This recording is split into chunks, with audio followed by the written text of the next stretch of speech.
Hi, everyone. The views, thoughts, and opinions expressed in the following podcast belong solely to the host and its contributors. They are not necessarily the views of our employers, organizations, committees, or other group or individual. Welcome to another episode of Brewing with BIM. What's up, David?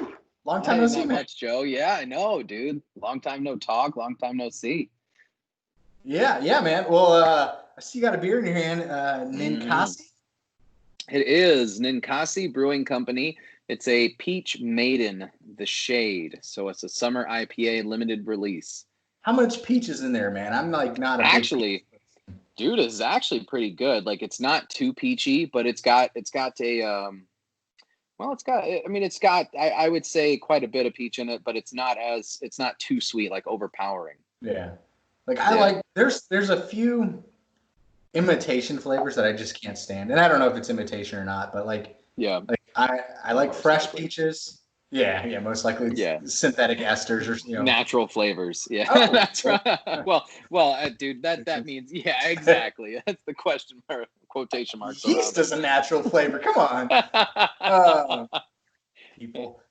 Anyways, Yeah. we're not knocking it. I don't know, but so there's a few synthetic flavors I just can't stand, man. Fake banana, fake peach. Fake banana is by far the most disgusting flavor there ever is or was. You know, like you get those runts and then you get those you shape like the banana or Oh, whatever. yeah. Those just make me want to vomit. I What can't. They're about so the banana Laffy Taffy? no, I can't, dude. It's so Oh, gross, man. dude. Yeah. Nope. Oh, That's all me. and green apple. That is another disgusting flavor for me. Like this is nothing what an apple tastes like. That's funny, man. Yeah. No, it's funny, but during my deployments, like that's what I drank overseas was banana milk. It was fake banana flavored milk in a little box. It was awesome. I loved it. I used that stuff for everything. It was awesome. I love those banana Laffy Taffies too. They're Oh like man, on it. you're I the can't exact. stand cinnamon though. I can't stand cinnamon and then fake cherry. Fake cherry just kills me. Mm-mm. Yeah, fake cherry, fake strawberry. Like you get the Oh yeah. strawberry sauce and like desserts. It's like this isn't Yeah. strawberries. This is like Yeah. But Oh, the those Christmas chocolate covered cherries. Oh, those things are that like, yeah. oh, it just explodes in your mouth as soon as you bite into it. Oh, it's making my stomach turn thinking about it. So Can't. so what Oh, about so you said fake cinnamon and stuff. What about what is the liquor? Fireball. oh, actually, so you got me there. Usually I don't like fake cinnamon, but that stuff, Fireball or Jack Fire, I can take a few shots of, but then my stomach's on fire after that. Like Yeah. literally causes an inferno. So And I know you who in the office you'd be drinking those with, and I'm just going to say it is not me. I do not drink that stuff. Cinnamon and whiskey do not belong in the same sentence, let alone the same building. I am sorry, Kevin. I uh, know this. yeah, oh yeah, You, Kevin bought me some Fireball oh shots. man, I bought him like Oh a yeah. 2-gallon container one year, man. Like he loves that stuff. I can't do it. I can't do it. But Yeah. speaking of whiskey, man, what I've got here, I was up in Rochester, the prominent whiskey region of New York. No, I'm just kidding. Can you say with a straight face? My mother-in-law, though, she was like, "Oh yeah, you got to try, this distillery or this or that." And I stopped off at the liquor store, picking up a graduation gift for my brother-in-law, and while I was up there, I noticed that, hey, they've got this whiskey literally made in like Rochester, just outside of Rochester, called Iron Smoke. And I really like the name. I like the bottle. They've got a skull on it, smoking a Yeah. pipe and stuff. It's pretty cool. I love the little artisanal craft distiller. So I wanted to give it a try. I tried it by itself. Um, I'm not ranking it up there very high. It's not like a whistle pig or anything like that. It is Yeah. pretty good. It's decent. Like it's a good, it's something I drink and make cocktails out of. So this is what I've done. I've got a whiskey and Coke here, man, and I've got like I don't know how Nice. big this is, like 40 ounces, freaking massive tumbler I got. Yeah. But so I'm gonna be feeling good towards the end of this, man, as I keep Heck topping that yeah. off.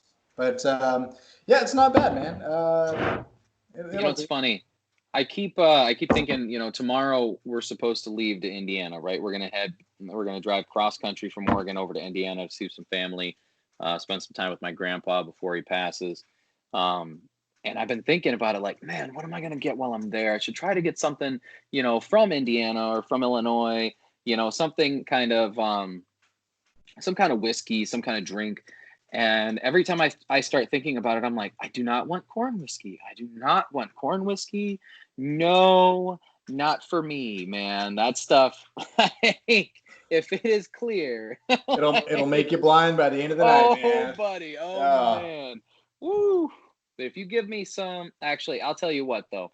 If you give me some good Southern moonshine, some Georgia, Florida, Tennessee, West Virginia moonshine, oh, I'm all over it.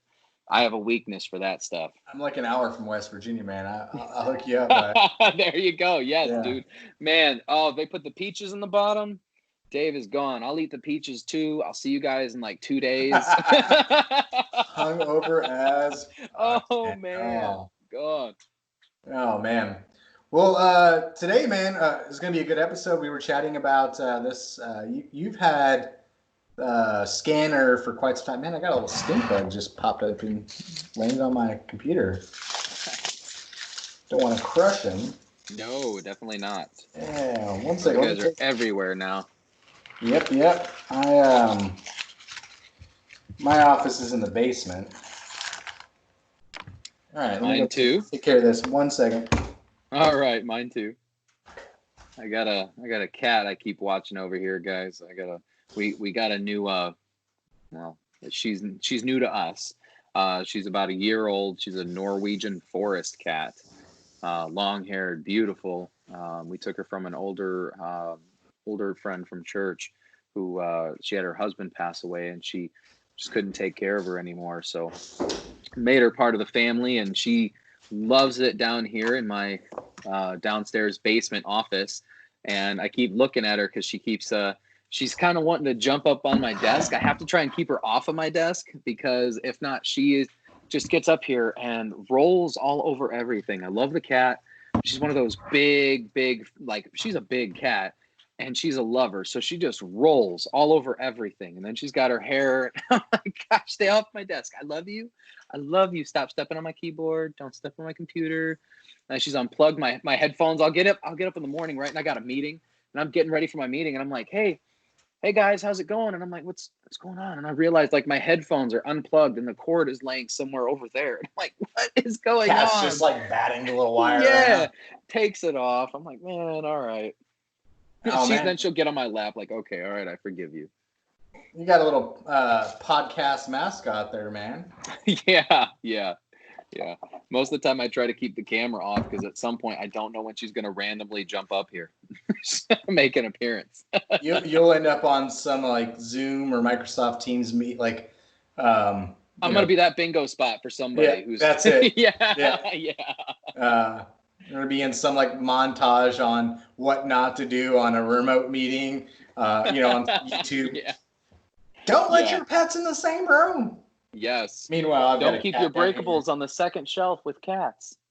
Oh, that's probably a good. Yeah. Yeah, that sucked. Yeah, but they definitely knocked over all of my stuff up there. I had like my medals, I had a little shadow box, and stuff. And man, all I heard was dude. I'm like, gosh, dang it, guys!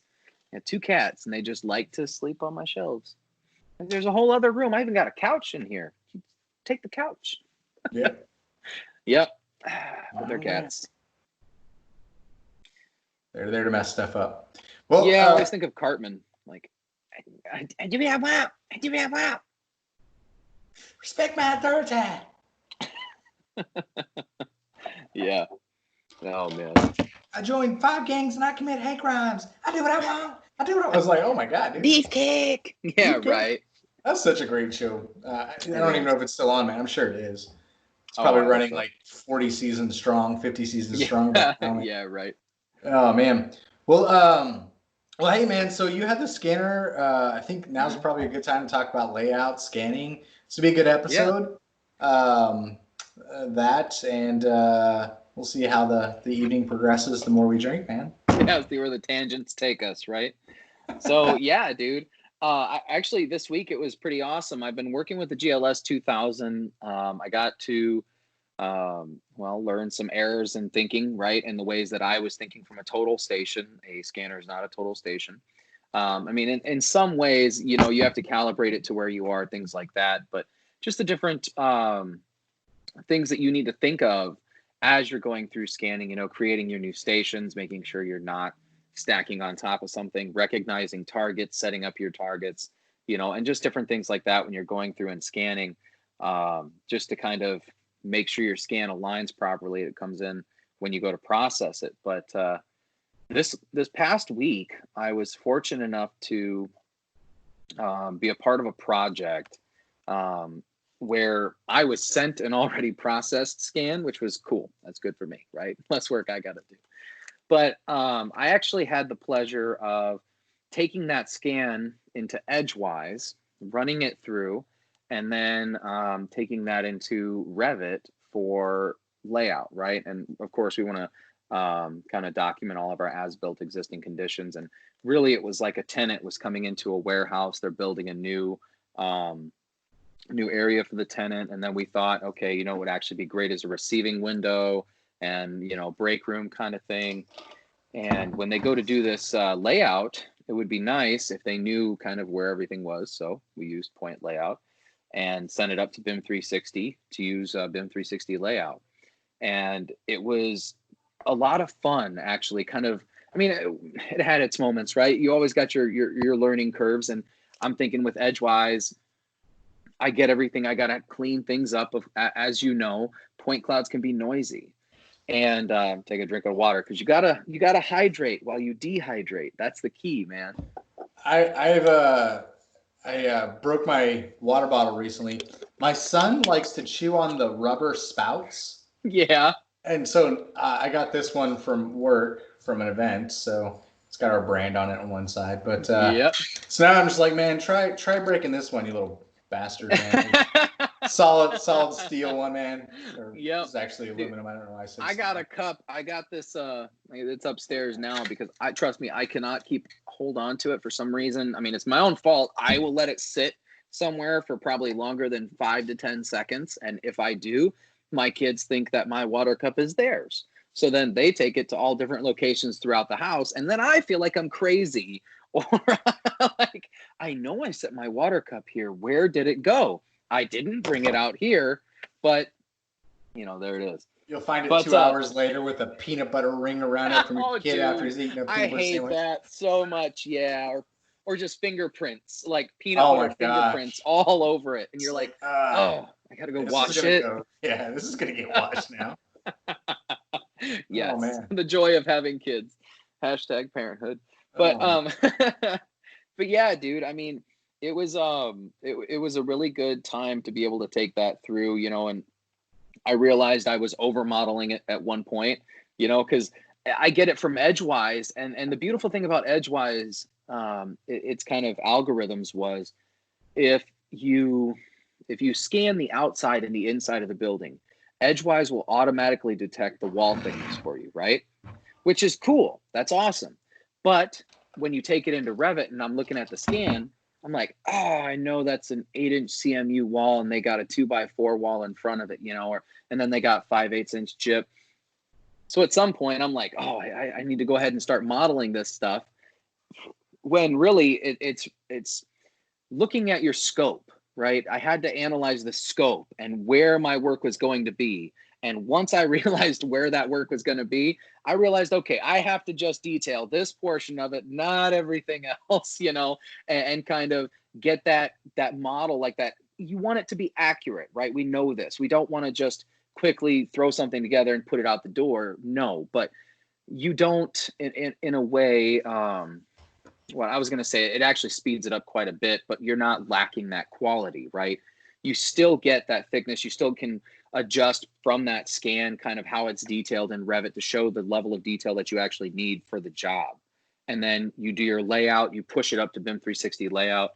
And what's beautiful about being in BIM 360, I mean, if I'm thinking of it from receiving that data, is that if there's anything wrong when I get out to the field, I can communicate that. I can create an issue, right? And say, hey, this is this, or this is wrong. Can we have this updated? This has changed. Or, hey, you know what? If they have something like the new BIM 360 layout, if one of my points is off, or if I'm actually missing something that, maybe I missed something in the scan, I don't know.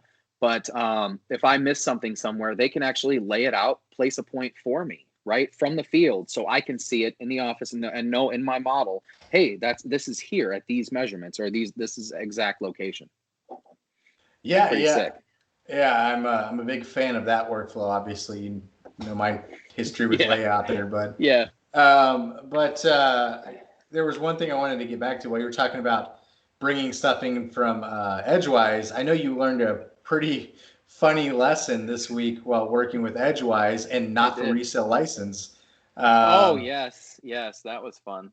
I Glad you was got trying that to sorted. export. Oh yeah, dude. Let me tell you guys, not for resale license. You can only export so many elements. And at that point, I'm sitting there like, do I model this myself, or do I try to take in those elements? And it doesn't let you pick which 16 elements. So it doesn't let you pick the elements. It just says, this is what you get. So I'm like, I don't know if I needed that one, because I don't think that's an actual wall. That's just an observed surface, different things like that. All right. Well, you got it sorted. You got a full license now, so that's good. Yes, I was able to get a full license. And I also realized that if you are doing point cloud processing as something like Edgewise, you bring it into Revit, a lot of times the database will come with it so you can see it, but you won't have the ability, I mean, in using the plugin, you wouldn't be able to normally see it, like the point cloud behind the model, but you can insert that point cloud in and then kind of go through and model if you need to with that point cloud on, and bring in those elements from Edgewise. And if everything goes, and I hope it does, if everything goes kind of as planned with the scan itself, once you insert with shared coordinates, that scan should go exactly where it needs to go. So that building in the scan, that Edgewise model that you bring in, and that scan itself should line up perfectly. But as we all know, that's if everything goes right. That's if everything goes right. Yeah, you ran into some other issues with aligning your point cloud, right? Oh, yes, I did. Oh, yes, I did. Man. I ran into so many issues aligning my point cloud. Like, I mean, well, not just the scanning and then learning that lesson, but with aligning the point cloud with Edgewise at first, I was trying to overdo it. And I kept bringing it in. I'm like, all right, let's do origin to origin. And, well, that's not working. Okay, bring center to center. No, that's not working. Until finally I called you and you're like, dude, why aren't you just doing shared coordinates? I'm like, well, all right. Hey, lined right up. There it went. Don't put it on me, man. I was just pulling stuff out of my butt, man. Sometimes that's what it takes. It's funny, Yeah. but that's one of the reasons why sometimes I'll just call you and straight up, Joey will answer, be like, what's up, man? And I'm like, dude, I got to talk through this for a minute. I just need you to listen, and I got to figure this out just so I have somebody to talk to and spit things out at. And I can start, as I'm talking, kind of going through my thoughts, like, oh, this makes sense. This makes sense. And Joey's like, yeah, that makes sense. And I'm like, yes. Okay. Yes. Oh, that does make sense. All right. I love solving problems like that because I never present the solution, but somehow I get credit for the solution. I love it, man. That's like the yeah. Back in the days when I was doing tech support and I was solving problems, and people, they would just be rambling, like going off, like, oh, and then this and this happened, but I wonder if I did this and this happened. I'm like, oh yeah, that makes sense. And then they'll do it, and it's like it works. Like, oh my god, you saved my life. Like that's it. I'm like, yeah, yes, You're I welcome. did. Thank you. I did nothing, awesome. but oh man, But you're welcome. Yeah, you're welcome. Oh gosh, I'm gonna have that Moana song stuck in my head now. Thank you. Oh man, we watch it like twice a month, at least twice a month. It was actually just a conversation yesterday. I had to. Rose broke her cup, her latest water cup. All of my kids have to have water cups, especially if we ever go on any drive in the vehicle, no matter how far it is. My kids are very much like me in this sense. They have to have water with them, like at all times. So Rose recently broke her water cup, and I was like, okay, we got to go get her a new one. I went to Target, And, Target has all the best stuff for kids' cups. So I went in there, and it was the choice between Frozen or Moana. Were they the Contigo brand? Yep. I love that brand, man. They're so good. Yeah. It is. It was awesome. Honestly, the last cup that we had, it was great. Like all the other kids' cups have done awesome. She's in that stage of like 5 or 6, right, where she kind of throws those temper tantrums still. And I think that cup probably popped the floor or something too many times. So that's it. Yeah. Yeah. But otherwise, they're great cups. Like I said, every road trip when we go camping and stuff, that's what we take with us. And they got water. Yeah, well, that's actually like a really good idea. So think about this, man. You're driving somewhere with the kids, and I know the military guy and you're going to think about this. You're driving somewhere with the kids, your car breaks down, you're stranded for hours. Mm-hmm. You got water, man. Like, that's all you can live for days without food, but you got water, man. No matter what, you're good. Like, you're starting off on the right foot. But anyways, that's a more dude, it's good. apocalyptic It's kind funny. of mentality. No, it's funny, but you can't. I can't even tell you how many times that like made me made something better. Kind of made the situation better because we were stuck out somewhere, or the drive took a little bit longer than we thought it would. And I happened to I actually typically bring all of their water cups full. And then I actually have an additional gallon of water in the car just in case I have to do fill-ups. Nice. Yeah, because typically I will have to do a couple fill-ups. So it just made it so much easier a lot of times, especially on those bigger car rides, because you never know when a kid's going to be like, I'm thirsty, and they're freaking out. Yeah. No. We could go for a 5-minute drive, and my daughter's like, "I'm so thirsty." Yeah, like, dude. Yeah. You just drank water before we left the house, so always packing a water bottle is a great idea. It's a double-edged sword though, because then they'll have to pee. Oh yeah, yeah. That's when you got to try to be like, hey, just don't drink it too fast. Save it. We got to save it. Why are you gulping back there? You're not dehydrated. I'm not wanting to stop in an hour and a half because you got to pee. We didn't do a cross country trip like you're about to take, but we got to Rochester quite a bit. My wife's family's in upstate New York. It's a whole reason for moving to Pennsylvania. Close enough, but not close enough. You know what I'm saying? Yeah.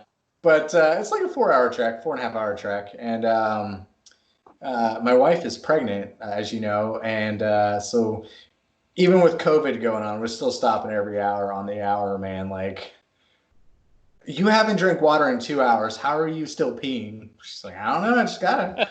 And it is what it is. But anyways, I dove us off on a tangent. And I don't even know how we got here, but it's the nature of our podcast, I guess. We're dads. We're both dads, dude. It happens. We're both dads. But we were talking about edgewise and scanning, and you were talking about aligning those point clouds, turning stuff off. We were talking about NFRs. Yeah. But once you got all that stuff done, like once you get the point clouds, I mean, like, what is your deliverable at the end of this that you're trying to do? Like, what was the big thing that really drove it home that the point for me allowed you to do?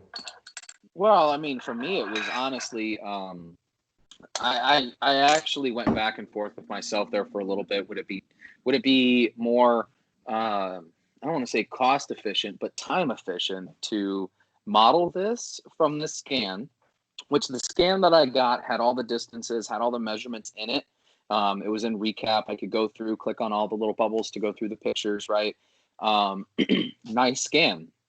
And honestly, it was a little confusing in terms if you don't know what you're looking at when you pull it into something like Revit, looking at these walls.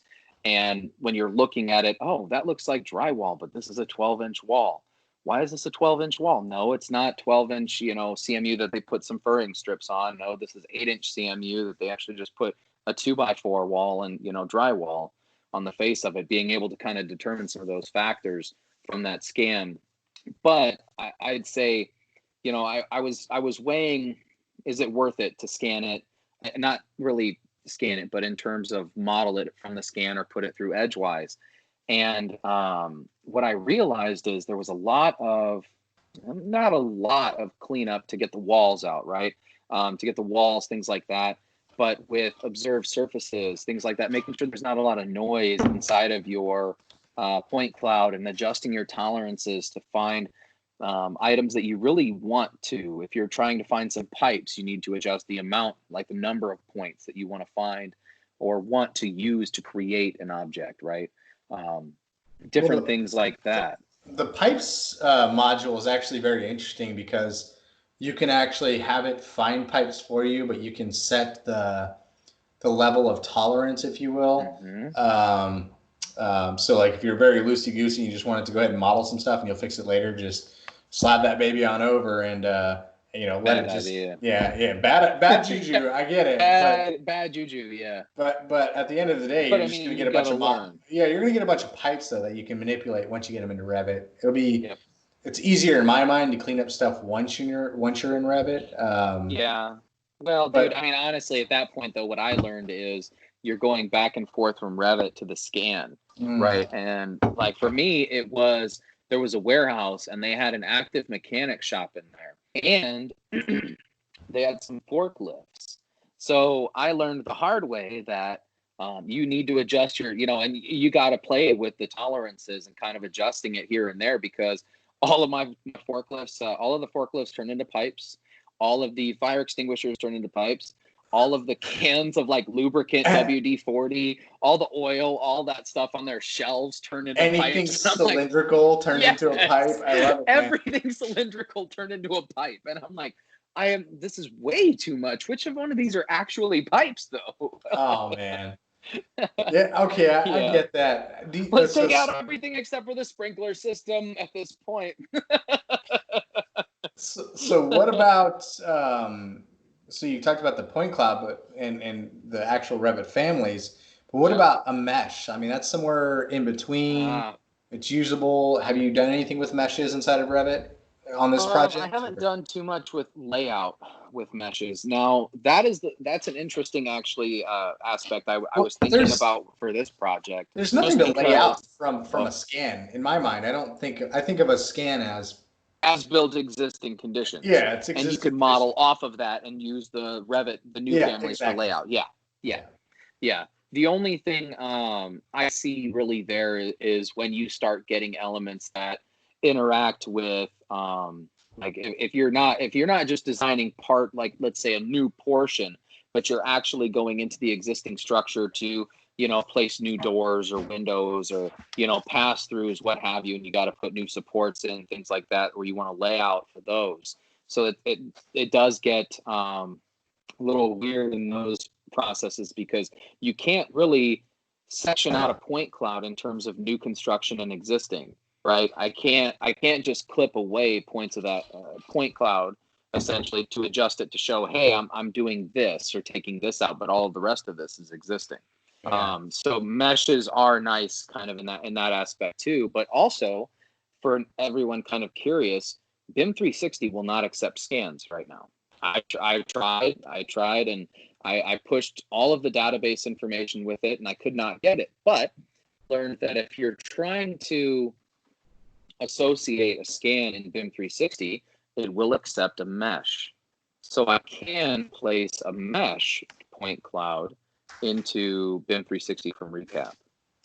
I don't remember if it was Revisto or Cintu. One of them does meshes and it ties directly into BIM 360. At least somebody was telling me this on LinkedIn. I don't know. I've never tried it. I don't have access. I think that'd be an interesting thing to check out, because that's kind of the workflow that we're talking about here. Yeah. And that's one of the big drawbacks is if I could use a complete scan in BIM 360 and know where my new, I would just link in that point cloud to my little model, right? Whatever I'm going to do, if I'm a, drywall contractor for metal stud layout and things like that, I know I just have to model this portion and I can go. Everything else I can insert that point cloud. If I can link them together, that's good for me. But you can't at this current point.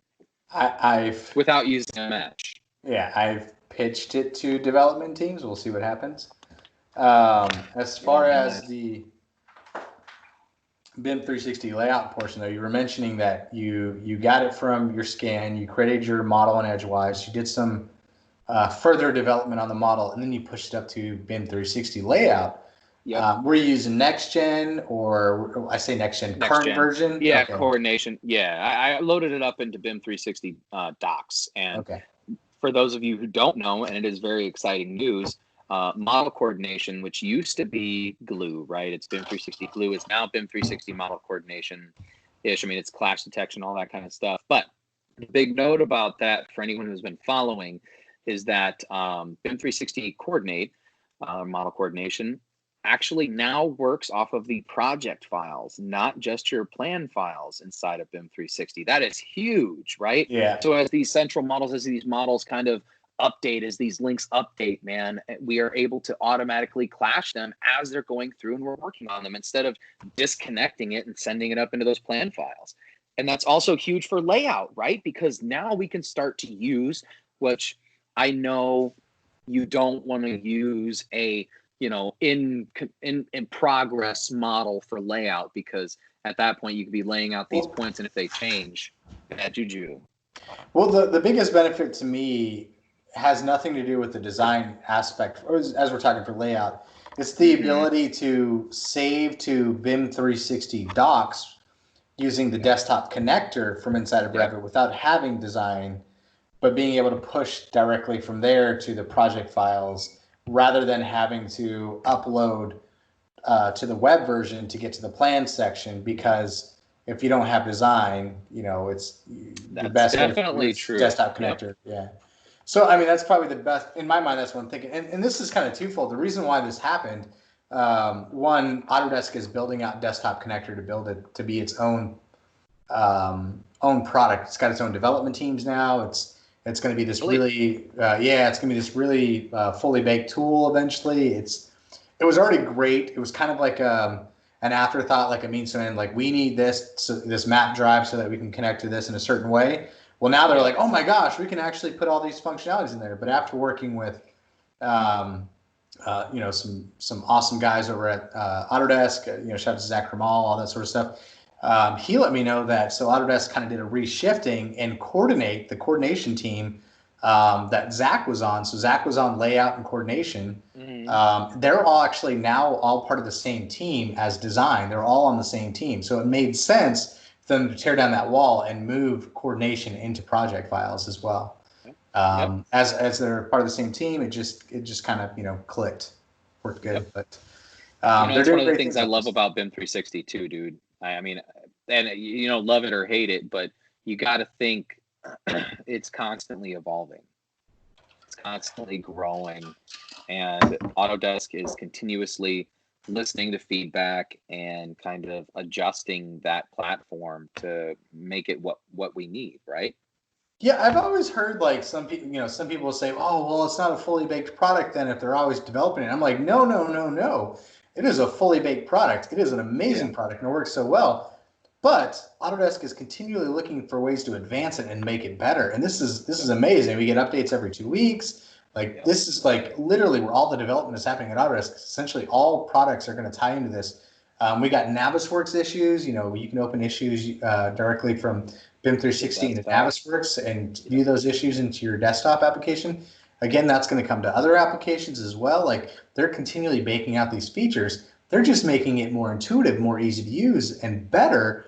And what would you rather buy? A piece of software that never updates, or a piece of software that is continually evolving to make itself smarter, better, and easier to use? Yeah, and you're looking at that as an investment too, is really what you should be doing. And if you're thinking of that investment, do you want that investment that this is where it is and that's what it's going to be?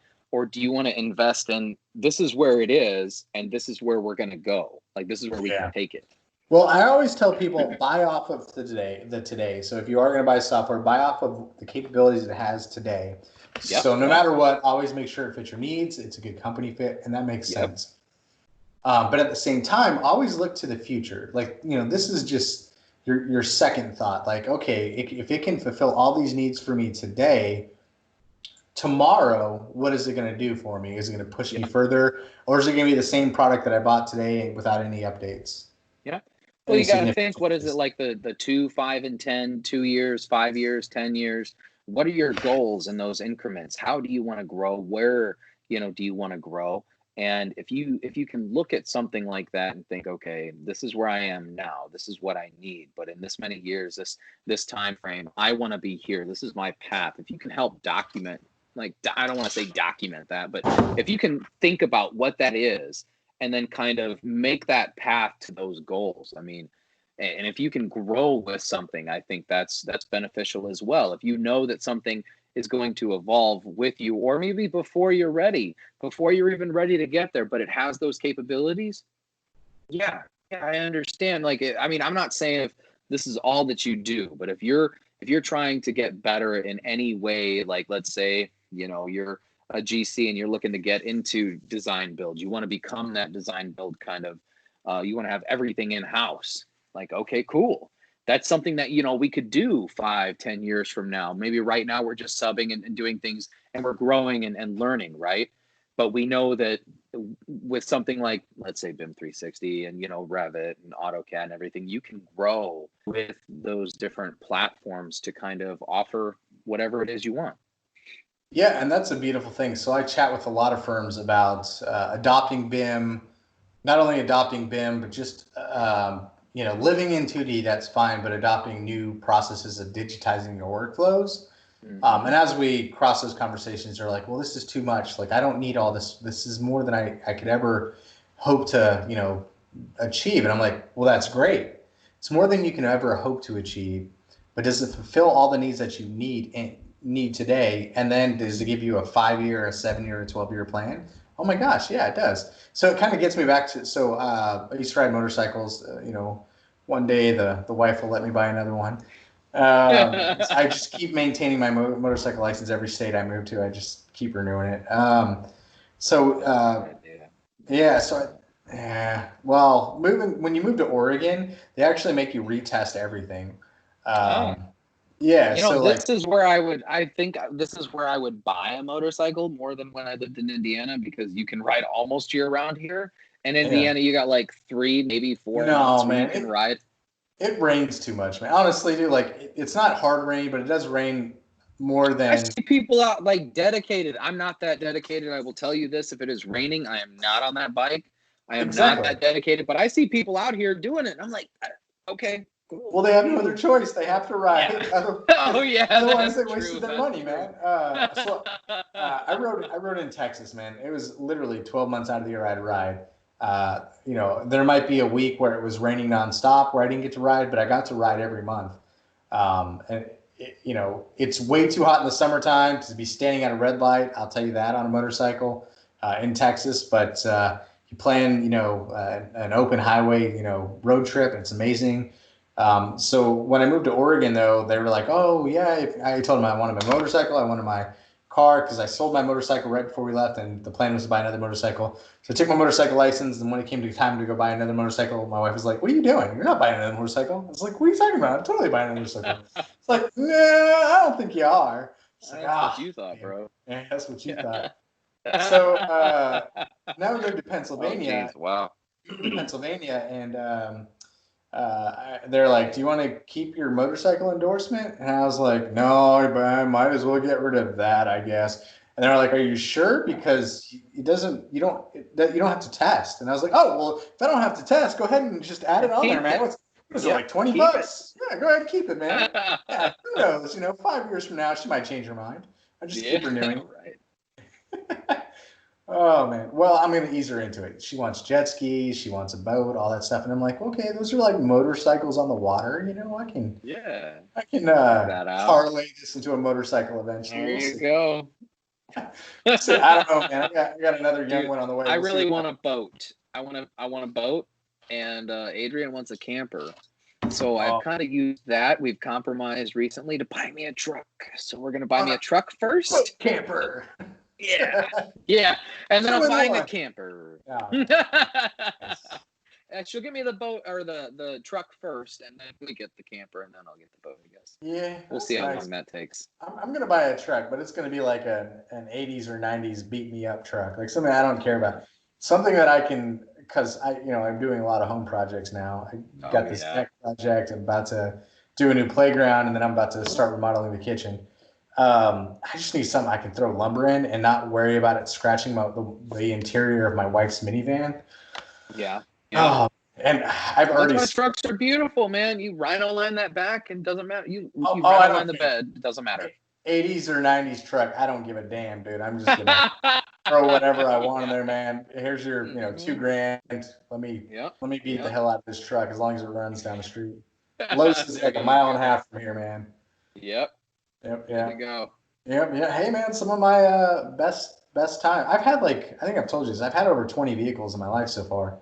Um, and for people doing the math, that's more than one vehicle per year since I had my driver's license at 18.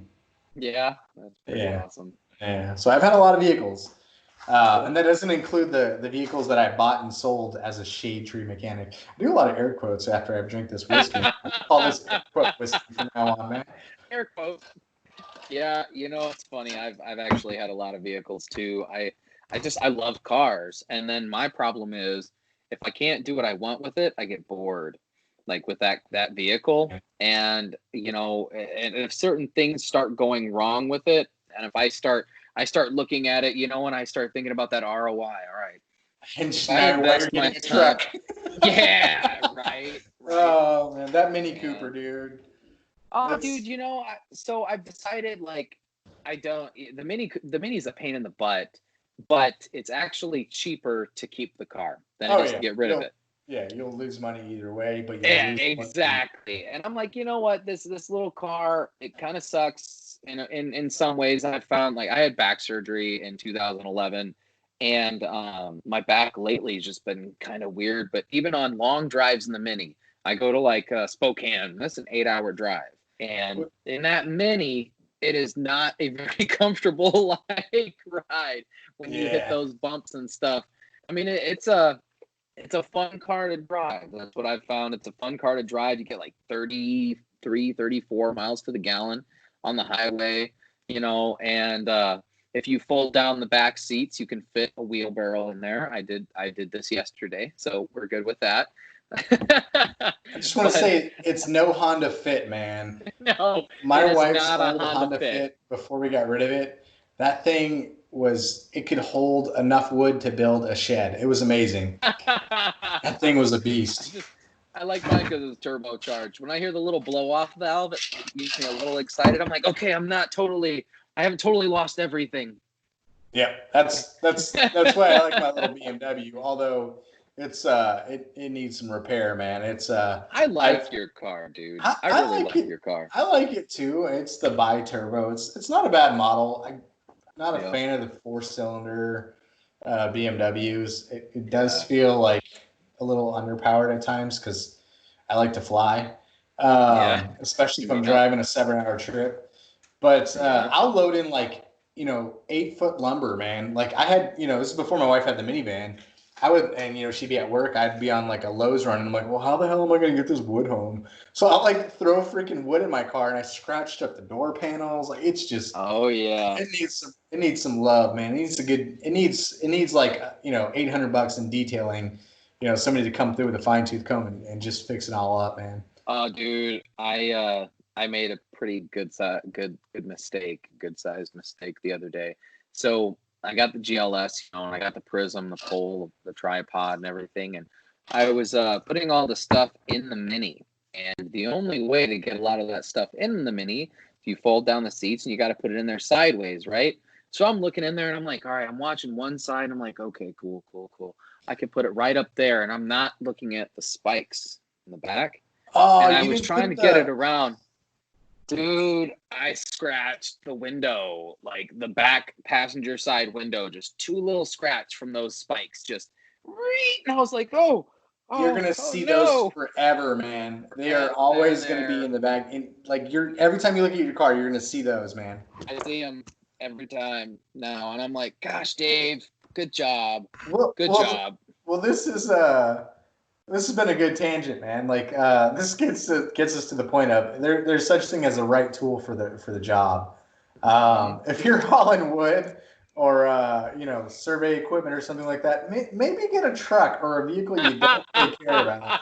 I know when I was out surveying, we had a truck and we had a I think it was like an HHR. What is the Chevy HHR, yeah. It's the extended looking PT Cruiser. It's hideous as hell. HHR. Yep. Okay. Yeah. It's a PT Cruiser, but with an extra row. I kind of like those. I want the old school Woody look to them.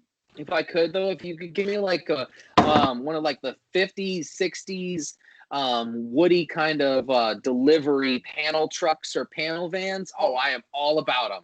Oh, I love Woodies. Don't get me wrong, but an HHR is a far cry from a Woody. Yeah, it is so bad. It's so bad. We had ours coming from a guy who used to drive a Dodge Caliber SRT4. I loved that car. Yeah, I mean the Calibers are nice. Yeah, I kind of like that. They're a station wagon without the third row. Well, I kind of like that little mini, like it's not a full like hatch. It's like a very narrow or very short window hatch on it. I kind of like that on the back. Yeah. I like the fact that I could get 500 horse to the wheels and have my kids in the back, and then still have like the tailgating speakers, and all that kind of stuff. I like the thought of a hatchback. No, I'm with you. I actually prefer. So my wife's got a minivan, and it is the most utilitarian vehicle ever. I love it. In fact, like if I was to get another car, I would probably get my own minivan. I don't know. No, actually, I take that back. I'm gonna get a pickup truck, damn it. Dude. But, dude. But I really like above and beyond a minivan. The most utilitarian vehicle for me is the shorter station wagons. So like the Volvo, BMW has one. I think they call them shooting brakes, or maybe it's the one body style that's just a little bit longer, like one long shooting brake. But like I love those, man. Like they're a hatch, but they still had 2 rows, and they still had the hatch space, and you could fit whatever you want in there, and it was awesome. And it still drove like a car, it rode like a car, didn't ride like a van, truck. But you can. I still love the what is it? The STI wagons, like the Subaru STI wagons. Oh yeah. The Dodge Magnum. CTSV wagon. Oh, the CTSV wagon. Oh my gosh. Cadillac?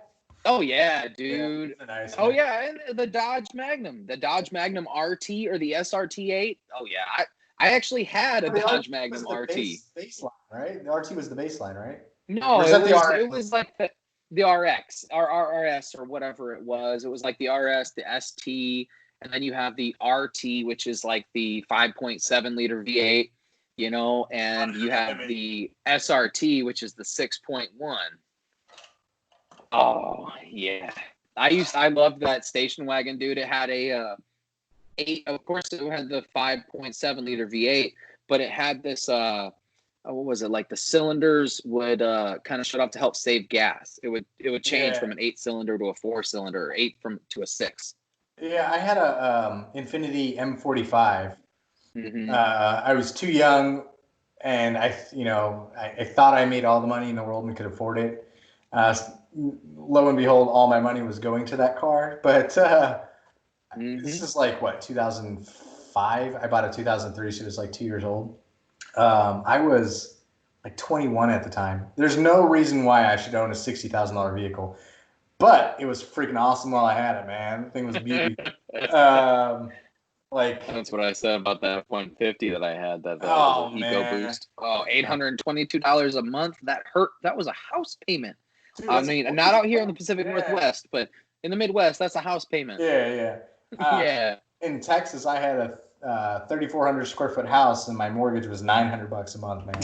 Jeez, so I think I'd rather take the house over the truck. Yeah, that's definitely true. That was a sick truck, though. I did like it, man. Oh yeah. I mean, I love those trucks.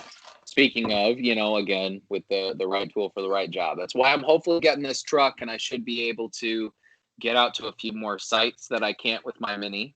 Obviously, just because I cannot. Active construction sites are not a place for a Mini Cooper. No, It does not. Yeah. It's Well, not. I've driven Unless they my have a good parking lot. If they have a good parking lot, I'm all about it. I've driven my BMW on some construction sites and got some sideways looks. So now I park like a block away. And Walk. they just walk, man. I'm like, Yeah. it's not worth I do it. that It's most not of the worth the time. looks. I love my little car, but I'm like, it's a bright blue little Mini Cooper With with all the a Union gray Jack like symbols Union all over Jacks it. all over it. Oh, man. Yeah, I'm gonna park a couple blocks away. And That walk. said, man, it depends on where you're at too, because we got a buddy, Kevin, that out of Chicago, that Yeah. he was at a job site in Chicago, and he had to do like a 90-point turn to get his F-150 out of the freaking parking lot because he was at a construction site in downtown. I was like, man, you don't have any space, man. You probably should have drove a Mini Cooper there. Oh yeah, dude. I tell you what, in Seattle, oh yeah, Mini is amazing. Oh man. I make my way around everything. No problem. Oh, the best No thing problem. about Seattle is Uber. You are not kidding. You are not kidding. I ain't driving, man. I'm done with that. I park up at the golf course at the top of the hill. Walk. I'll Uber it to wherever I need to go, man. I'm done with that. Dude, yeah, man. Yep, yeah. Yep. But anyways, man, right tool for the right job. We got off on a good tangent there. And I don't know if you guys know this, but I love you. I am a car enthusiast. David is as well. We've done our fair share of tuning vehicles and wasting countless dollars. I don't even want to rack it up. Yeah. I told you I've owned 20 vehicles. I don't even want to know how much money I've lost in my lifetime on my vehicles. They always tell us cars are not a good investment. Vehicles are not a good investment. They depreciate. They always depreciate. But man, I still love them. I will still throw cars. It's like throwing money at it. Yes. Yeah. Me too. So real quick, the only reason why I ended up with this BMW is it was about 2 years ago, maybe 3 years ago. I was at it was my birthday. It was this time of year because my birthday is in about a week. And it was about this time of year, and I really wanted a motorcycle. And my wife goes, "You're not getting a motorcycle. It's not going to happen." And I was like, "What? No, I really want one. Whatever." And I think my wife probably no, we had just had our son. Yeah, this was a few months after we had our son, our second child. But anyways, I was like, "Oh, this, I want a motorcycle. Let me get a motorcycle," but I couldn't find one. I couldn't find one. I wouldn't. My wife wouldn't let me get one, so I just, I'd look, but I wouldn't. I'd be like half-hearted about it. But anyways, I was really looking forward to. I used to have this Audi A4. Sorry, not A4, S4 Byline Turbo. It was like the 2001 and a half version. It was the V8. I freaking love that car. That thing hauled. It was small, compact, but mean, man. And I really wanted a rear-wheel drive car that was a V8. And so, I looked up the car dealerships, and I went to this one car dealership. They said that they had a bunch of stuff like that. So I went there and I looked around, and they're like, "Oh yeah, we don't have that. Sorry, we have this A6." And I'm like, "No, we have this newer S4 or S8 or something like that." I was like, "No, I'm good." But anyways, I started looking around, and at the end of the day, I guilted myself so much that I settled on like the cheapest new car that I could get. I was like, "No, I'm not gonna buy this car. That's like $40,000. That one's like I'm just not gonna. I'll just buy this $22,000 one. How about our $16,000, whatever it was. I'll just get the cheap one, and that way she won't be too mad at me for coming home in a new car. But I got a new car. That was funner to drive than a Hyundai Elantra. So yeah, man. Yeah. For My problem is lately, dude, I wanted to buy a Toyota 4Runner. Oh man! But I found I love 4Runners, but I found that they are so expensive. I mean, the value of the vehicle. Okay, I cannot say whether it is expensive or not. It doesn't depreciate much. Like if you look at like a 2-year-old or a 3-year-old, they don't depreciate much. I can't even buy. Like I've been looking at, if you buy 2 or 3 years older, usually you can save some money, but they're damn near the same price as a brand new one. And then the only way that I get in my price range was, I was thinking, 15 to 20, maybe $25,000. That's about as high as I wanted to go. 300,000 not only miles is it on it. exactly, dude, and I'm like, I am not wanting to deal with it at that point. I am not Yes. wanting to deal with it. Oh, hello, Rose. I tablet in the couch. Okay, you dropped your tablet in the couch. Well, Patience is calling. Oh, well, is it okay? No, I can't reach it. Oh, can you ask Ivory to reach it? I didn't. She was laughing at me for it. Okay. All right, well, go ask Ivory and Gabe to help you grab the tablet. That was a great interruption, man. I just got to say, I love that, man. The little ones, man. Hashtag working from home, but Yeah. oh, okay, baby. Okay. All right, hang on a second, Joey. I'm gonna move this real quick. There we you're go. Good, my man. There you go, Rose. Okay. Oh, speaking of, but yeah, man. I love kids. I love these kids. They're so funny. Well, I didn't think to ask my older brother or sister to grab the tablet from behind the couch. There were other people in the room, but I wanted to go to my dad to make sure, who was in a completely other end of the house, Everything. on a different level of the house, and then go to him with this. She's 6, right? Oh yeah. Yeah. Well, she's 6. Yeah. Oh man, love it, dude. That's a great age.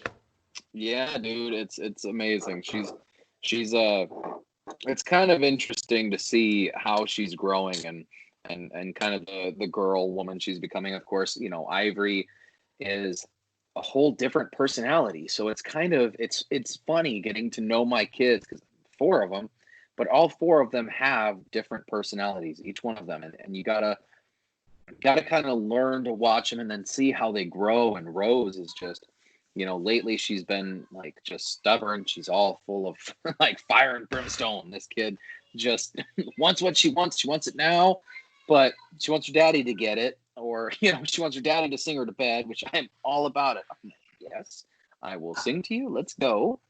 I love that so much, man. My so my daughter was a complete mama's girl until we had the second child. And then the second child got all the mama's attention, right? You know, feedings, you know, slept in the same bed, all that sort of stuff. And my daughter started to feel left out, obviously. So she became a daddy's girl at that point in time. Made me so happy. But yeah, the second child is a son. And I'm like, oh, I just want to play with my son. I want to, you know, fight with him. And he'll fight with me from time to time. We always have fun. But he always wants to run back to mama. And I'm just like, no, come to me. You want daddy. You want me to put you to bed, right? And he's like, no, I want mommy. And I'm like, you're killing me, kid. You're killing me. That's how my boys are too. Oh, dude, she's coming back downstairs. Give me a second here. Oh, you're yes, good, baby. Bro. You're good. All right, I will be right back. All right. Oh, okay. All right. I'm gonna pause real quick. Oh, you're good.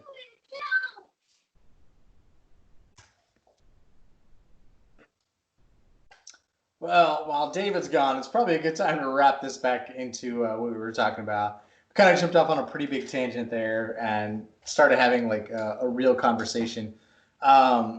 So when we're talking about right tool for the right job, you know, David mentioned bringing a scanner, and then he was over modeling. He put it in his tiny car and didn't think to put maybe some cloth around the claw feet, or put it in inverted. But all these things kind of, you know, they kind of play back. Like if you don't have a plan, if you're using the wrong tool, if you're unsure about your processes, and we all are when we first start something, it kind of just throws us off, and we kind of end up, you know, with an error, a nick on our window, if you will, it's going to kind of haunt us for a while. You're going to kind of learn from it. You're never going to make that same mistake again. I'm never going to load 8x4 lumber in my my BMW again. But that said, like, you kind of have to take a step back, plan stuff out. You know, in BIM, we talk about BIM execution plans. We talk about, you know, mapping stuff out. We talk about project plans. We talk about all these things, and we kind of want to make sure that we're doing the right processes, but it's all outcome driven. Like we know we got to have this outcome. So David talked about over modeling stuff, but it wasn't fitting his needs. As a perfectionist, you want to do certain things, but but you're not getting paid to do all those things. So you got to kind of think about it in that terms. What is the most benefit to the project, one, and what is the intended outcome of this project? So let's kind of fill those gaps that way. So rather than over modeling everything with a scan, going fine detail, let's take it back. Let's focus on bringing in certain elements, maybe just the exterior. Then we'll apply our own wall types to that. And that can be good enough, right? We don't need to bring in the interior and figure all that stuff out. Or maybe we only do the interior, we don't do the exterior. Either way, we kind of backtrack with the wall types. But then you can take it one step further. So I've been working on this deck project for a month longer than I planned on. I encountered so many issues with rot. Like I'm putting on my deck, right? And I've got all these deck boards. And I was just like, oh, yeah, I'll just replace these deck boards with some composite lumber. But then as I get into that project, I'm starting to realize there's all these other issues that are going wrong with the deck. I have to start, shifting my plan to kind of figure out all this stuff. But then I realize I don't have the right tools to do all this stuff either. So it gives me a benefit. Dave, you're jumping back in. I was talking about... right in. Yep. Yeah, I was just talking right ahead, man, doing all my little montage. I was talking about right tool for the right job. So I was talking about your car, over modeling, all that sort of stuff. But I was tying it back in because I'm doing this deck project, man, and I'm going to do a big write up on this. I've done a lot of home construction in the past. I'm pretty good. I've got pretty decent skills, I'll say. Remodeled my previous house to the point where we added an extra bathroom, 2 extra bedrooms. Mm-hmm. All done myself. No help. I say no help. Paul Stuva, bless his heart, man. Yeah, shout out to Paul. Oh, shout out to Paul. Dude is he's down to help and down to learn, so that's great. But so I'm doing this deck project, and I realize I don't have the tools. Like I want to replane some old boards. Got to go out and buy a surface planer. I've got to. I'm out there with a corded drill because I used to run battery powered tools, and batteries kept dying. But lugging around extension cords and cords and all that stuff, it just makes your life harder. You end up fighting yourself with all these wrong tools, as you'll say. Many times I find myself trying to rip up old boards, but I don't have pry bars, or I'm trying to figure certain things out, and I'm going about things the wrong way. And you just got to kind of take a step back, come up with a new plan based off of the new situation that's being presented, and then figure out what tools you need at that given time. Whether it's a new pickup truck or a new impact or it's driver. a software. Actually, dude, that ties into everything. Honestly, I think the right tool for the right job ties into even BIM directly. It's always Revit, guys. The right tool for the right job is always Revit. Always Revit. But I mean, really, if you think about it, finding the right tool for the right job in terms of software, it's a big portion of what we do, right? Utilizing BIM 360, if you can utilize it, in what portion of the job can you utilize it? What module can you utilize it? Or Revit, APL, kind of what have you? Is it worth it for us to get a scan kind of processing modeling software like Edgewise, right? Is Edgewise the right tool for this job? Or is it better for me to go take the scan into Revit directly and model from it? Or, what is it? What part of this am I going to use? And I think that is an important question for every project. And it's something that the team should sit down and assess in, I want to say, increments throughout the process, throughout the entire life cycle of that project, to say, are we doing things like the right way, right? Are we doing things optimally right now? Are there any other ideas? Are there any other ways that we can approach this that might do it better? Yeah, that's exactly right, man. Whether you need a total station to lay out points, or you want to collect use a scanner to capture as-built data, or software, whatever. It's all about using the right tool for that existing job, for that job, that intended target. Yeah. So, kind of tying that back in, you got some kids screaming, man. I hear it. Oh yeah, dude. They're all upstairs. They're going upstairs. Oh man. Fun, man. I tell you what, dude, some days I swear I want it to just be like old school, like WWE, where I want to sit back and just watch the Royal Rumble. But then I'm their parent, and then I'm like, no, I can't do this. I got to stop it, and I got to break it up. But then I'm like, I broke it up so many times. Just let him go. Just let him go. Just let the future John Cena rise to the top. They figure it out and eventually. roll the other ones in the line. Yeah. Don't get the chair. No ladders. No weapons. No, Nobody is jumping from the top of the cage. This is a good old fashioned Royal Rumble. No cage match. No. Watch out for the 5-year-old because she bites. Yeah. The 6-year-old. Yeah. 6-year-old bites. That's funny you brought this up, man. I was actually looking at WWE yesterday, and I read this whole article about Undertaker, and it got me like showing. My daughter's like, "What are you reading?" Like she's very nosy and curious. Yeah. She'll come over and like stand over my shoulder and start reading. Like I'm reading on my phone, and she'll look and she's like, "Who is an Undertaker? What is WWE?" And I'm like, "It's WWE. And it's wrestling. It used to be WWF. Then they got sued, and like I'm going to this whole history, and she's like, "Yeah, okay, what is it, Dad?" And I'm like, "Okay, we'll watch this," and then we watched the Mankind Kane match where dude, they're in a cage. Undertaker or Stone Cold is underneath the. This is before WrestleMania. Stone Cold is underneath the mat, and he was like, "I'm gonna get one of you guys." And as soon as the cage came down and Mankind was unconscious, he climbed underneath from underneath the ring and beat up Kane. And as Undertaker was trying to climb in through the top, he kicks down like he's trying to get in there to save Kane. He kicks down. Dude, WWE wrestling used to be so awesome, man. Like it was so dramatic. Oh, it was so dramatic. As a kid, I'm gonna say as a kid it was awesome, but now I think I would watch it as an adult. As an adult, yeah. I mean, I like MMA. Yeah. I don't know. As a fan of Brazilian Jiu-Jitsu, like I like it. I like seeing Anderson Silva is a monster. Yeah, he is a monster.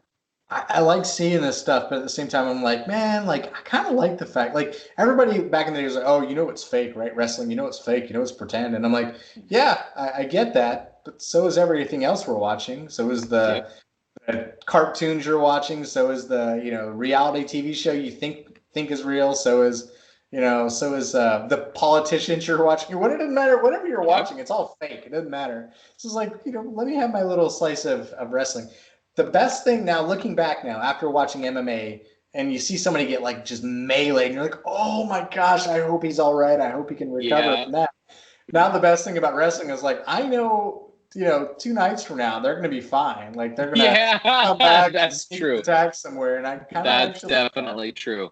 Yeah. Oh man. But it got me looking at all that stuff, man. But yeah, anyways, another tangent off of the tangent. Sorry, where the tangents take us. Yeah, you piqued my interest, man. But anyways, now my daughter's kind of hooked. She's like, "Well, this is actually pretty cool. Like, I'd watch this." And I'm like, "Yeah." So we watched this show. The Big Show has his own sitcom now. Yeah. And Mick Foley was on an episode and stuff, and I was like, "Oh yeah, remember him? He was on this episode." And she's like, okay. I didn't realize this is what they did." I'm like, "Yeah, this is why they're famous. This is why the Big Show has a show." I cannot let my kids watch wrestling or Power Rangers or anything like that, because if I do, like right afterwards, it just my house turns into a ring. And next thing we know, they're all just, my son Gabe. I agree off the couch with the people's elbow. That's exactly what it is, dude. She will do it. And Gabe will be screaming at the top of his lungs before he like wraps her up in a freaking chokehold that he's like holding her back with. And I'm like, no, stop, guys. This is crazy. Or he'll get me. What's their plan really is to wait until Dad's unsuspecting on the couch, and then all 4 of them run and jump on me. And most of the time I can try to, push my way out. But sometimes they learn moves in WWE and with Power Rangers where Dad is like, "What are you doing right now? No, stop with my throat. No, this is not okay." Yeah, right. Like, no, guys, let's pause here. Yeah. We don't watch wrestling anymore. But Gabe, I tell you what, that dude, my son Gabriel, he's he's 8 going on 9 now, and yeah, it's kind of crazy. But he's so wiry and he has all this energy, and dude loves wrestling. He loves wrestling. I want to get him into jiu-jitsu. I want to get him into jiu-jitsu. Did he just have a birthday? Yeah, actually, April 29th. Yeah. Because I was at your birthday, his birthday in April last year. Yep. Yeah, I remember that. Yeah. Yep. Mike turned 4. Rose is going to be turning 6 in November. Gabe just turned 9, and Ivory is going to be turning 11 in August. Oh man, that girl's. Yeah, I'm not looking forward to those years. I've got 3, a 7. My 7-year-old is going on 16, I swear. And one more on the way. But I am done, man. There will be no 4th child, damn it. If there is, dude, it'll be adopted. More power to you, bro. Yeah, right. More power to you, dude. Yeah. Man, I've had 4 and I'm just learning. I'm like, oh, this was too many. But we're dealing with it. Yeah. I grew up one of 6. So I'm used to the big families. I just I always just thought people got by. They just did it. It was fine. Yeah. Now looking back, I'm like, damn, my mom was a saint. Like, somebody freaking, knight her. Like, she needs to be a saint right now. Like, oh my gosh, man. That's funny. No, dude, what I've found is I love it. I love the fact that they always keep you on your toes. It's always something kind of new. You're constantly learning from them and they're learning from you. You got to think differently a little bit when you're with kids in terms of just, I don't know, they're always curious, right? Even Ivory today, we're out tamping the yard. I ended up taking this weekend to build a raised garden in the backyard. I had 3 yards of dirt. So another kind of learning, lesson learned, kind of portion of life here is I thought I was measuring great for this raised bed. I was like, oh yeah, I got this much length. I got, base times width times height, right? Cool. I know volume. I can calculate this in the yards. And cool. Let's do about 3 yards, 5, a little bit extra, right? I should be good to go. I'll just 3 yards is a lot of dirt, man. That's a lot of dirt, dude. That's a lot of dirt, man. They brought in 3 yards of dirt, and I'm like, well, that was half of a dump truck full. And I'm like, oh, okay. So I fill up this raised garden. I fill up these 15-gallon pots because I'm like, okay, well, we're gonna plant. Adrian's like, lavender, rosemary. I love plants. If I'm honest with all of you guys out there, I love anything that I can, produce, give to my family, give to other people, like plants. I always love plants, flowers, lavender, rosemary. I have snapdragons. I have kind of everything that I can grow out here. I just do. And this all has been so exciting, but I was like, all right, cool. We're filling up all these 15-gallon pots. I'm like, cool. I can put all my lettuce in here. I can put tomatoes in here, peppers in here. And, we can put the melons, we're planning all this out. I get everything set out, and I still have this huge dirt pile in my front yard. And I'm looking at it like, lemons into lemonade, right? Let's spread this stuff out, and let's try to level out the front yard that I destroyed with Joey and Paul 2 years ago, trying to fix this water break, the sewer main break that I had in my front yard. After that, I kind of left my yard all lumpy and stuff. I'm like, I just don't want to deal with it right now. So, hey, some extra dirt we got. Cool. I'm going to spread it all over the front yard. So I learned this lesson, and I think I had 3 yards delivered too, with mulch. They delivered 3 yards of mulch, dumped it in my front driveway, and drove off. I had no idea how much 3 yards was. That was an eye opener. I filled. Yeah, dude. I had raised beds lining around my front of my house, my front yard. All of the perimeter. There's raised beds. That was with trees and bushes and all that stuff all the way around. I filled every one of those and still had half of the pile left, man. It was insane. It was so much. Yeah. for a little while there, I was like, man, what am I going to do with this stuff? I'm thinking about, am I going to get on Nextdoor and Facebook? Like, hey guys, free dirt. I ordered too much. What am I going to do here? Finally, I was like, why don't we just take a few stakes and we're going to take some string, wrap them around it. And, I put them at the bottom of the stake and kind of the bottom of the stake on the other end. Like, let's get a good pitch here. Let's get a decent slope. And let's just see kind of what I have in terms of runoff from the house, how much I need. And honestly, as I did that and I started laying it out, I'm looking at the string. I'm like, actually, I might be able to make this work. And went through with a rake, kind of raked it around and bought a tamper. And that was interesting. I've really learned why you wear safety glasses when you use a tamper, because you will get smacked in the face by some mud, because it does rain in the Pacific Northwest. And when you go to tamp some mud, it does splash. Yeah. Oh yeah, dude. She's like, oh, Dad, can I do this? And I'm like, sure, baby. Just you know that this dirt is a little wet, so you're tamping it, and she's just, yeah, all right. And I'm like, okay, all right. And all over her face, dude. She was like, it hit me right in the face. Yeah. Dirt's good for you. Yeah. I learned the lesson about safety glasses actually before we left Texas. I'd try and, be somewhat, safety conscious. Like, maybe one out of every 2 or 3 times. Depends on what I was cutting, right? So maybe one out of every 2 or 3 times I'd wear safety glasses while cutting. If I'm using my circular saw, I never wore safety glasses, yeah. But if I was using the table saw, I'd always use them. It just depended on the machine I was using. But then I went to the eye doctor, and they're like, look, you've got this buildup of debris in your eye. It needs to be laser removed. It's called a panguicula. It shouldn't mess with your vision or anything, but I've actually noticed my vision going downhill. They actually gave me some glasses that I just never wear, man.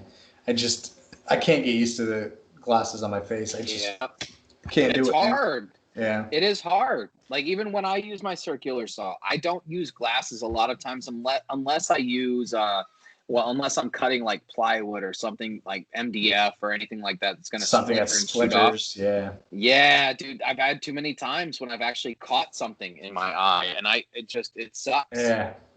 So I was gonna say, even with the greenhouse, dude, I was stupid enough to try and cut the plastic of the greenhouse without. Oh, buddy, yeah. No. Don't do that, boys and girls. Do not cut any corrugated plastic without safety glasses. Yeah, you heard it from Dave. I wear safety glasses. I won't say all the time. I'll say probably like 99.9% of the time I wear safety glasses. So I've got this surface planer, which is awesome, man. I turned old deck wood into stairs for my kids' trampoline. I turned old deck wood into a new planter box, a raised garden bed. Turns old wood into new wood. I just love planers. I had a joiner planer in Oregon, and now I never had a surface planer though, a thickness planer. The one that you feed like a 12.5 sheet of, you can feed up to a 12.5 sheet of board to, and it takes it all off one side. I had I think it was like a 6 1/4 Craftsman planer or something like that, where it only do a little bit at a time. You got to flip it over. Or I had an electric planer, which I think I gave to Paul. But it allowed me to do all that stuff. But this is pressure treated lumber, man. I think from like the 90s. So it's got to have arsenic in it. It's got to have all kinds of, crap in it, I'm sure. So I'm putting on like the full, not just, I've got like sports safety glasses that'll like contour my face. The middle school chemistry, class freaking goggles on. But I've got the big ones too that like it's got like an over part that'll like, butt up against your forehead, and it like cups, like it bubbles over. Like I've got those, and I've actually got full goggles. I'm out there with all that stuff. I'm like, this stuff is not getting in my eyes, man. Dude. Right? Yeah. There you go. And if anybody on this podcast hasn't, run a planer before, running like 4 boards through a planer will fill your shop vac full of shavings. That's how much comes off of it. It's insane how much comes off. I mean, this is like maybe an 1/8 to 1/4 inch off of each side. No, probably 1/4 inch total. An eighth of inch of off. Eighth of inch. Pre-cut 8-foot or 10-foot boards. So it varied in length based off of the application. So these are recycled boards that I pulled from my deck. Oh, your deck. Yeah. That's right. I took off my old deck. I ended up, like I was just like, oh, I'm only going to do the deck, the planks on it. That'll be fine. I'll put composite down. And as I'm ripping up the composite, I'm realizing that the spindles are rotted on some parts. Structure's bad. The stairs are just garbage. So I rebuilt the stairs, and I have them coming out with a landing. So anyways, I took the stringers from the stairs, which weren't true stringers. They were just 2x10s that had like 1x4 braces on them screwed in. So they weren't like stringers where the step where the tread would actually sit on a cutout of the wood. Yeah. It was still a full 2x10 stringer. It's just that they had a 1x4 leveled off, and they were just resting on that 1x4 that was screwed in the side of the stringer. Yeah. So anyways, I just pulled all this off, man. I ripped out every screw, everything. I went through it with a fine tooth comb and just ran it through the planer a few times. And the wood came out great. After about an eighth of an inch on each side, came out fantastic. Yep. It was totally usable. But running it through that, man, my shop back was completely full. My trash can's full of lumber. I've got piles of lumber that I still need to get over there. My neighbor down the hill, he's got this fire pit in his backyard. He's like, why don't you just burn that? I'm like, because it's got arsenic, and I love my kids just a little too much. Sorry, bud. Thank you. Yeah. Yeah, no thanks. I'll line, it might be good for a raised bed. We'll line it with some, heavy duty plastic or something like that. Plastic. Yeah, dude. There you go. Yeah. What is that, 10 gauge plastic? That stuff's thick, man. Yeah, that's actually what I used out here, because we bought the pond plastic to do the whole holding tank for the aquaponics, aquaculture. We haven't finished it yet, and I don't have time to finish that yet. So I'm like, what can I do to get my plants in the garden right now? Plants in the ground. And I don't want to put them in just soil. So you know what? Unplastic it up and let's do a raised bed. It's actually really good though, because it helps trap moisture. Yep. Pardon me. It helps trap moisture, which depending on what you're using. When I was in Oregon, I used this dirt called Brahma. Was it Brahma or I don't know. There was a company. Local landscaping, like 3-way is what I'm using. Yeah, this is just a brand of one of the local companies out there. They would deliver, man. That stuff would it would just, make my tomatoes fuller. It was so nutrient rich. So spending, decent money on something like that always makes sense. But it just helps that stuff thrive though, because it's trapping that moisture, and it's kind of recirculating those nutrients inside of there. They're not, being leached down underneath into the soil. I don't know. This does pretty well. But dude, this is coming from a guy that doesn't know anything about growing stuff. I've been learning so much about nutrient retention and the different types of soil and how they hold moisture, and what cocoa fiber and hydroton and different things like that. Just how your different mediums, your grow medium, can affect kind of what you have, and how it affects your harvest. And well, it's been an interesting learning curve. It really has. It's what you grow too, though, right? So without getting into the hippy dippiness of this all, but there's a difference between monocropping and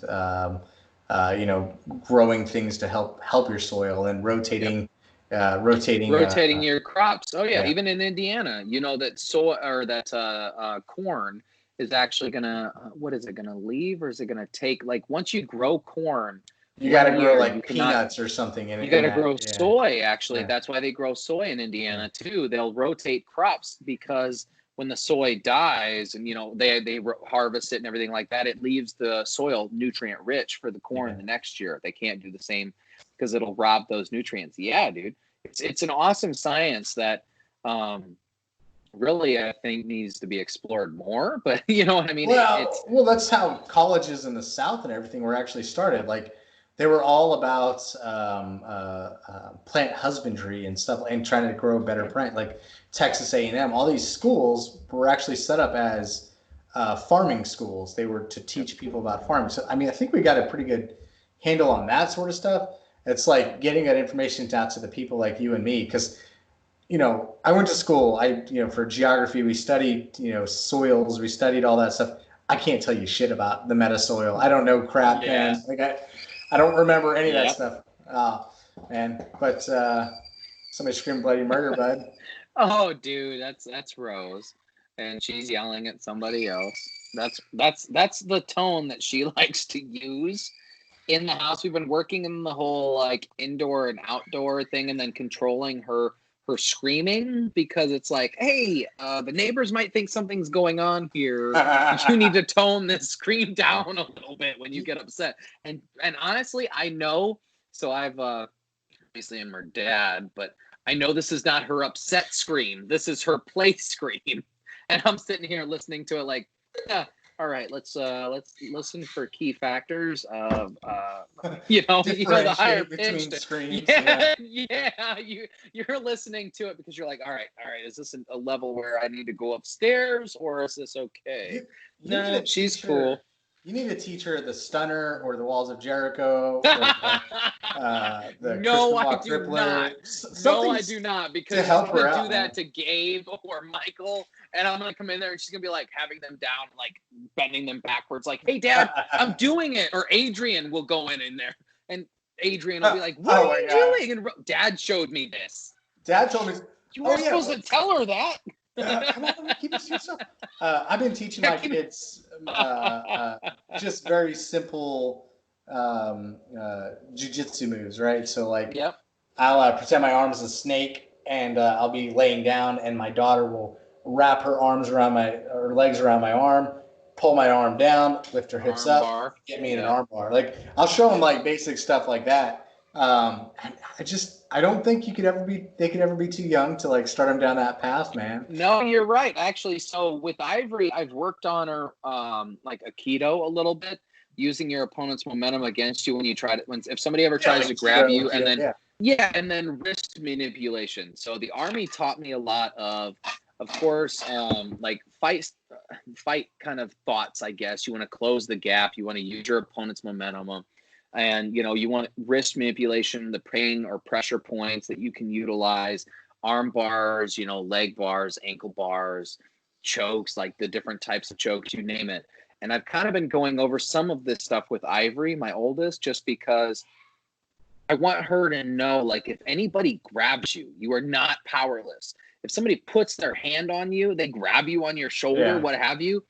No, you can control an entire person with just their wrist, and just a little bit of pressure. If you turn that wrist, oh man, their body will follow. It's insane how much, like, just turning certain things or applying a little bit of pressure into people's bodies, like certain places, what it can make them do.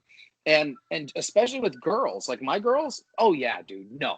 My girls are going to know, like, if somebody puts their hand on you, this is what you need to do. Like, you don't need to hurt them in a sense, but it's going to hurt them a little bit. Yeah. Right?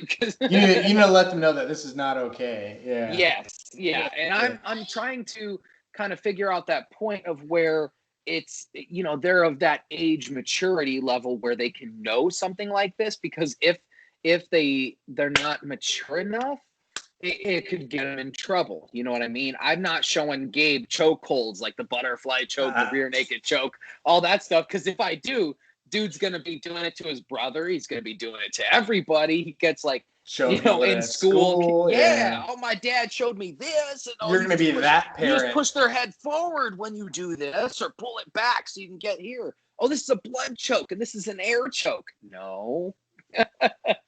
Yep. When I was in 6th grade, I grew up in Texas, and when I was in 6th grade, I had this awesome teacher, Miss Ortiz, and she took us to right across the street to her where she took it was her dojo.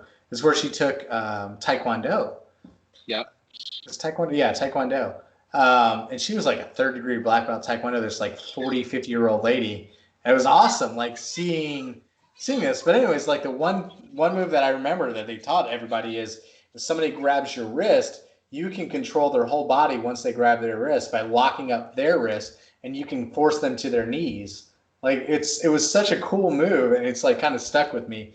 And it's actually why I like jujitsu, is being able to control other people's body with simple movements, be able to it's kind of like a dance, like where you can control them. If they do this, you can do this to them, like that sort of thing. It's not so much about the technical striking, but yep. It was just one of my cool... favorite moves, like still to this day, is the hip toss, which I learned in jiu-jitsu. Oh yeah, dude. Using your opponent's momentum. If somebody comes up and grabs you from behind, come on, it's over. That's a hip toss. You're already on the ground. I'm pulling your neck up. Boop.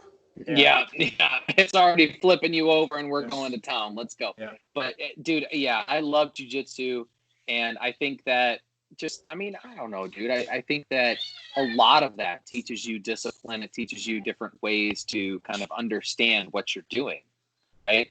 But they have to be of that maturity level at the same time. That's exactly right, man. So in this episode, we've talked about kids, wrestling, and cars, man. The title of this episode should be of BIM, just a little bit of BIM. Less about BIM, more about life. That should be this episode. But I mean, we did talk about laser scanning, and that is an important thing, especially in things that we do. Scans are. And I think another thing is utilizing the right tool for the right job. Yeah, I think that's big. Yeah, we're trying to tie this all together, all our tangents, by saying right tool for the right job. Sometimes a tangent is just a tangent, man. Screw it. Oh, man. Oh, man.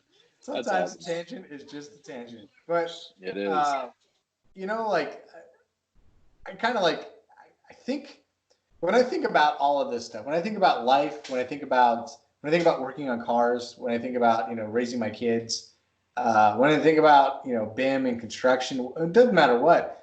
The number one thing that I always kind of underappreciate is a plan. And I know you can only plan for certain things, but like in construction projects, whether it's my deck, a commercial project, whatever, is a lack of a plan that screws me over more often than not. When raising my kids, like I have no freaking idea what I'm doing 90% of the time. Every year my kid gets older, I know less. Like I know less and less and less. When they get to 17, I feel like I might have a good understanding because I vaguely remember 17, 18 years old. But I don't remember being a 10-year-old kid or a 7-year-old kid, and I don't really know. No. Hard to relate to. It's hard to do. So I mean, it's kind of hard. Like always coming up with that People plan. say that you need to kind of remember what it's like when you were a kid, and at that age, it's so hard to do. I have to take a step back more often than not. I'll be like scolding my child for doing something which to any person would seem like they did something really wrong, like it's a big deal. But then I take a step back and I'm like, well, yes, it's a big deal if you're 25 years old and you know that that's wrong. But if you're 7 years old, it's actually not a big deal. Like I'm flipping out for no reason. Like take a step back, rethink it. Like, okay, I am so sorry. You were not in the wrong as much as I thought. You were in the wrong. This is a lesson you're going to learn in life. That is not something you do, but you're 7 and it's something you're going to do. It is fine. You're good. Like Dude, I've been hard. I've been up on my kids lately about choices. That's when one of my biggest thing is knowing that you're making these choices and your choices have, consequences. Yeah. They have effects on what you do. And like, if you don't make the right choice, it may not, the situation may not turn out in the way that you want it to. And that's been so hard. Yeah. I don't know if you were part of this video or maybe I think it made its way around our office, but it was this video about the different parenting styles. It was 2 dads, and one was like super, more conservative. Maybe one was more liberal or something like that. Like, go get me another beer out of the fridge. And the other one is like, no, you can only have soy milk. Like it was just very hilarious. Yeah. But one of them was like, do you think you made good choices? Do you think the choices that you made were choices that you would make if they were good choices? Like it just kept it was so hilarious. So when you were just saying like, make choices, like that just popped in my head. And I actually hear my wife saying that. Now she's like, are you making good choices? Do you think you're making good choices? And I hear that and I think of that video and I just die laughing inside.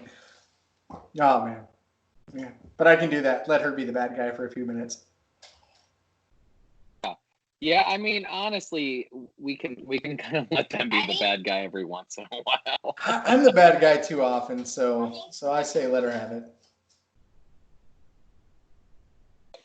All right, bro. I think I gotta jump off here. My kids are getting a little extra wily here, so I gotta go Oh, make dinner. oh, you're good, man. It's 9 o'clock here, buddy. I'm gonna go put my kiddos to bed, man. Take it easy, and as always, guys, thanks for tuning in to Brewing with BIM. Yeah, thank you again for tuning in with us, and we look forward to the next episode.